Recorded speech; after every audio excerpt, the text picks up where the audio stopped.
Hunger. In my new life as a human, I was well tended. I ate lettuce leaves with Thousand Island dressing and caramel apples and popcorn with butter. My belly ballooned. But hunger, like food, comes in many shapes and colors. At night, lying alone in my poo pajamas, I felt hungry for the skilled touch of a grooming friend, for the cheerful grunts of a play fight, for the easy safety of my nearby troop, foraging through the shadows. Remembered what happened to Tag? I told myself. Don't think about the jungle. Still, sometimes I lay awake, wishing for the warmth of another just like me, asleep in a night nest of tender prayer plant leaves. I liked having sips of soda poured into my mouth like a bubbling waterfall. But every now and then I longed to search for a tender stalk of arrowroot, to feel the tease of a mango just out of reach. Still life. One day Helen came home with something large and flat wrapped in brown paper. "Look what I bought today," she said excitedly as she tore off the paper. "A painting to go over the living room couch." "Fruit in a bowl," Max said with a shrug. "Big deal." "This is fine art. It's called a still life," Helen explained, "and I think it's lovely." I dashed over to examine the painting, marveling at the colors and shapes. "See," said Mac's wife. "Ivan likes it." "Ivan likes to roll up poop and throw it at squirrels," Mac said. I couldn't take my eyes off the apples and bananas and grapes in the picture. They looked so real, so inviting, so edible. I reached out to touch a grape, and Helen slapped my hand. "Bad boy, Ivan. Don't touch." She jerked her thumb at Mac. "Honey, go get a hammer and nail, would you?" While Mac and Helen were busy in the living room, I wandered into the kitchen. A cake covered in thick chocolate frosting sat on the counter. I like cake. Love it, in fact. But it wasn't eating I was thinking about. It was painting. The frosting peaked and dipped like waves on a tiny pond. It looked rich and gooey, dark and smooth. It looked like mud. I scooped up a handful of frosting. I scooped up another. I headed to the refrigerator door. It was perfect. An empty, white, waiting canvas. The frosting wasn't as easy to work with as jungle mud. It was stickier and, of course, more tempting to eat. But I kept at it. I scraped off every last bit of that frosting. I may have eaten a little cake, too. I don't remember what I was trying to paint. A banana, most likely. I suppose I knew I was going to get in trouble. But at that moment, I just didn't care. I wanted to make something, anything, the way I used to. I wanted to be an artist again. Punishment. I soon learned that humans can screech even louder than monkeys. After that, I was never allowed in the kitchen. Babies. Back in those days, the Big Top Mall was smaller. It had a pony ride, a wooden train that bustled around the parking lot, and a few bedraggled parrots, and a surly spider monkey. But when Mac brought me, a baby gorilla dressed in a crisp tuxedo, to the mall, everything changed. People came from far and wide to have their pictures taken with me. They brought me blocks and a toy guitar. They held me in their laps. Once, I even held a baby in mine. She was small and slippery. Bubbles flowed from her lips.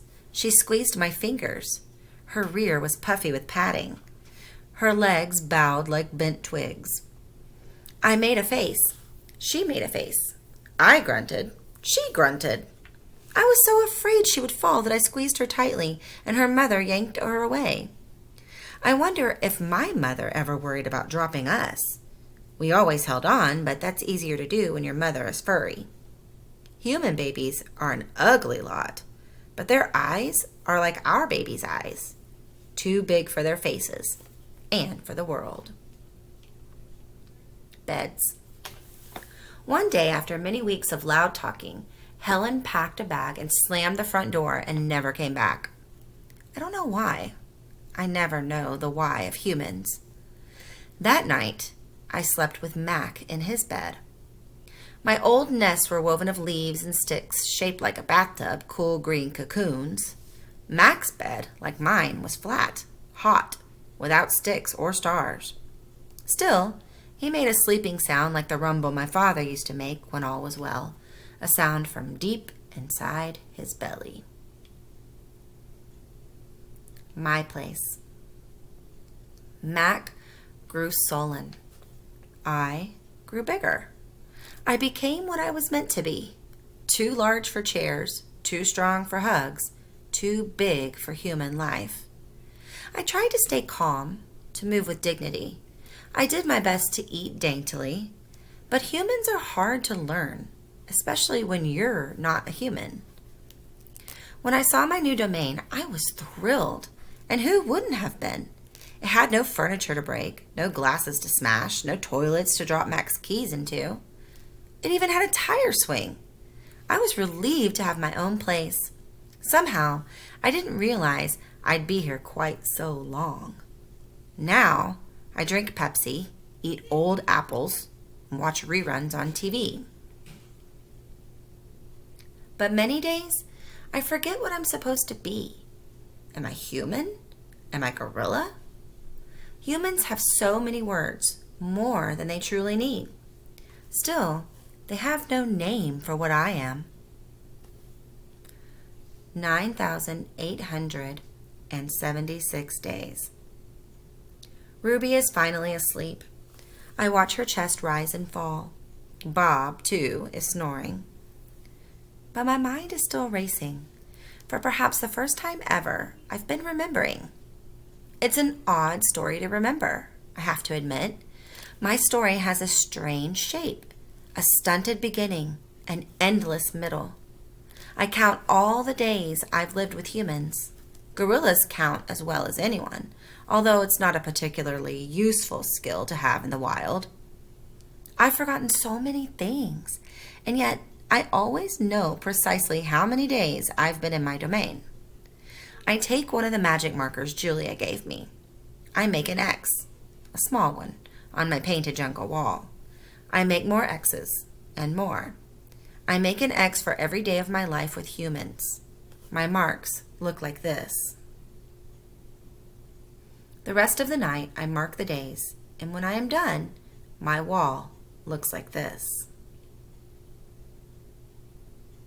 And so on, until there are 9,876 X's marching across my wall like a parade of ugly insects. A visit. It's almost morning when I hear steps. It's Mac. He has a sharp smell. He weaves as he walks.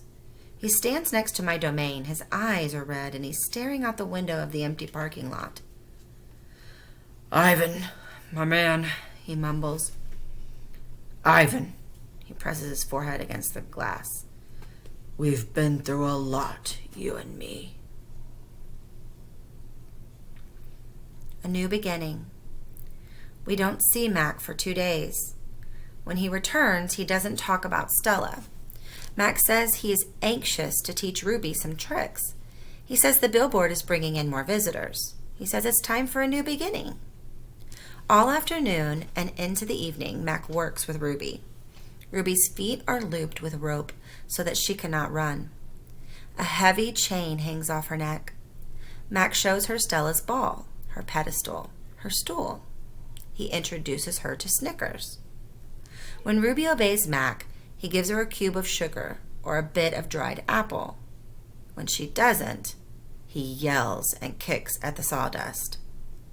When George and Julia arrive, Mac is still training Ruby. Julia sits on a bench and watches them. She draws a little, but mostly she keeps her eyes on Ruby. Bob watches too. He's hiding in the corner of my domain, under knot tag. It's raining outside, and Bob does not like damp feet. Ruby trudges behind Mac, her head drooping. Endlessly, they circle the ring. Sometimes Mac slaps her flank with his hand. Suddenly, Ruby jerks to a stop. Mac pulls the chain hard, and Ruby refuses to move. "Come on, Ruby!" Mac is almost pleading. "What is your problem?" "She's exhausted," I say to myself. "That's the problem." Mac groans. "Idiot elephant." "Idiot human," Bob mutters. "Walk, Ruby," I say, although I know she's too far away to hear me. "Do what he says." "Walk," Mac commands. "Now." Ruby doesn't walk. She plops her rump on the sawdust floor. "I think maybe she's tired," Julia says. Mac wipes his forehead with the back of his arm. "Yeah, I know. We're all tired." He pushes Ruby with the heel of his boot. She ignores him. George looks over from the food court where he is wiping off tables. "Mac," he yells, "maybe you should call it a day. I'll close up." Mac yanks on Ruby's chain. She's as anchored as a tree trunk. He pulls harder and falls to his knees. "That does it," Mac says. He brushes sawdust off of his jeans. "I'm through playing around." Mac stomps off to his office. When he returns, he's carrying a long stick.